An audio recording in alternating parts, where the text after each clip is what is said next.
Hello, it's Blake Scarlevi with Route 16, and I'm back with another quick pro tip video for you. This one is around Power Automate and just how you should be mindful of your triggers. So just take, for example, you have a Power Automate that's running on update or even create of a specific table in Dataverse, right? Now, maybe you have an integration if you have a lot of heavy traffic, or you're doing like a mass migration, right? If your Power Automates are on, this could cause potentially thousands, tens of thousands, etc. of jobs just occurring because you're pushing a mass amount of data in a short period of time, right?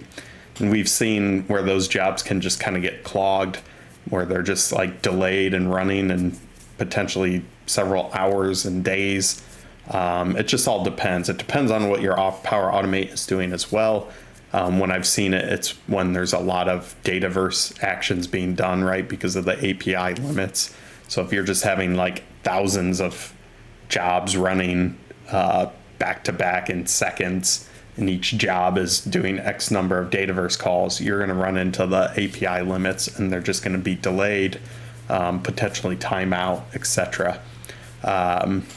So just something to be mindful of, and I'm going to show a quick example here. I just have a simple Power Automate that runs on create of opportunity, and then I'm going to use LinkPad to just push a bunch of opportunities. If you've never used LinkPad before or heard of it, it's just a great tool for developers. It's kind of like a scratch pad where we can just quickly execute .NET C# code. And we can hit like the Dataverse API, which is what I'm doing here.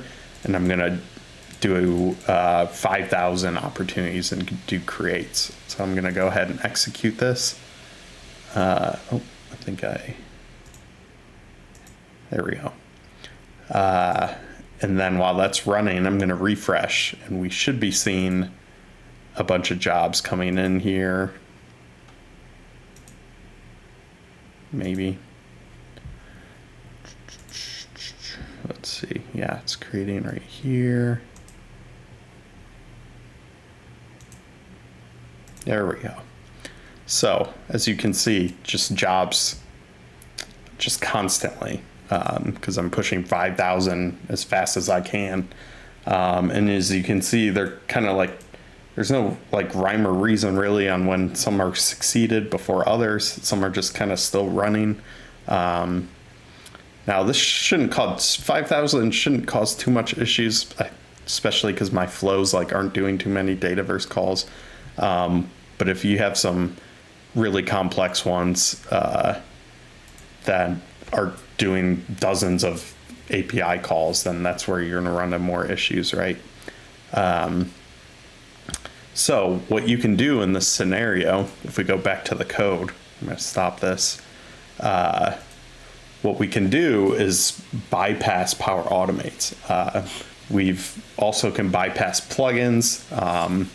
That is also a similar issue, but now we can also bypass Power Automates as well. So all we have to do is add another parameter, or add a parameter to our request. It's a really long name, suppress callback registration expander job. You just set it to true. And now these requests are going to bypass all Power Automate jobs.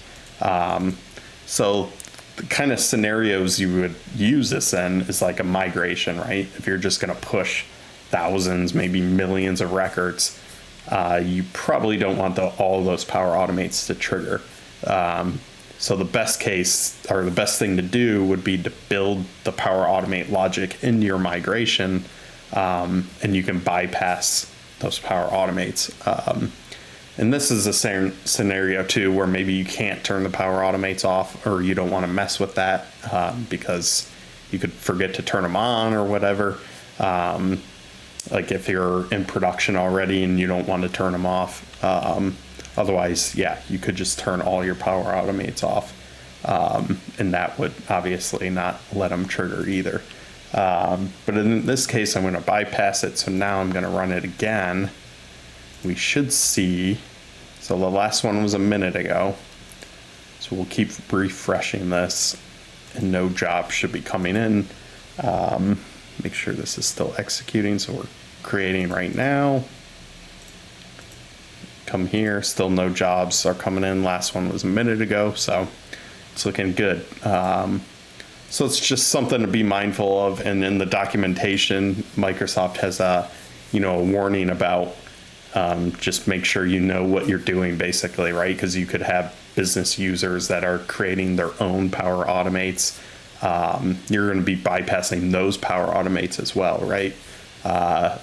Which is, if you're doing millions of records, that could be, a bad thing to leave those on anyways. But it's just something to be mindful of. It's bypassing all of them in the system. So you might be missing some like functionality or whatnot.